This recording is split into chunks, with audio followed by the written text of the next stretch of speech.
Hello friends, मी दीपाली शिंदे ब्लॉगमध्ये तुमचं सर्वांचं पुन्हा एकदा मनपूर्वक स्वागत करत आहे. खूप दिवसानंतर आज आपण एक नवीन रेसिपी घेऊन आलेलो आहे. चला तर मग रेसिपीला सुरुवात करूया. आज आपण येथे बघणार आहोत सोया चंक्स. सोया चंक्स कसे बनवायचे, अगदी जबरदस्त असे टेस्टी सोया चंक्स आपण येथे बनवणार आहोत. यासाठी मी घेतलेलं आहे सोयाबीन. ते मी आता उकळत्या पाण्यात 2 ते 3 मिनटं उकळवून घेणार आहे. छान असे फुलेपर्यंत मस्त उकळवून घ्यायचे आहेत, जेणेकरून त्याचा जो वास असतो तो जाईल. अशा प्रकारे मस्त असे फुलले गेलेले आहेत बघा. आता आपण हे काढून घ्यायचे आहे. गरम पाणी ओतून घ्यायचं आहे आणि आपण त्या हाताने अशा प्रकारे निचरवून घ्यायचे आहेत बघा. थोडेसे थंड होऊन द्यायचे आहेत. खूप गरम असल्यावरती नाही करायचं असं. मस्त आता थंड झालेले आहेत बघा. आता पूर्णपणे त्यातलं पाणी हे काढून घ्यायचं आहे. अशा प्रकारे आपण सर्व सोयाबीनचं पाणी हे काढून घेतलेलं आहे बघा.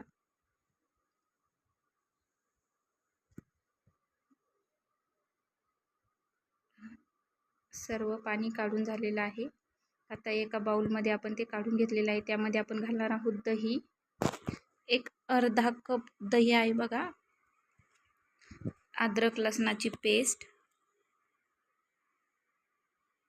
धनेपूड, जिरेपूड, गरम मसाला आणि चाट मसाला, हळद आपण हे सर्व यामध्ये घालून घेणार आहोत बघा. थोडीशी कलरसाठी हळद घालायची आहे. चटपटीत बनवण्यासाठी चाट मसाला घालायचा आहे. लाल तिखट चवीनुसार घालायचं आहे, तुम्हाला कितपत आवडतं ते. अशाच प्रकारे सर्व मस्त असं व्यवस्थित मिक्स करून घ्यायचं आहे बघा.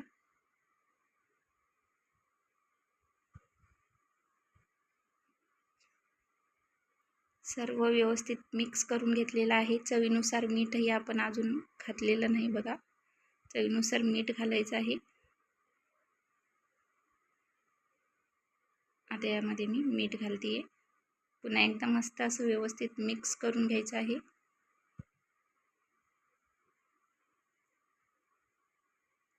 आणि हे मिश्रण आपण 2 ते 2.5 तास असंच ठेवणार आहे बघा.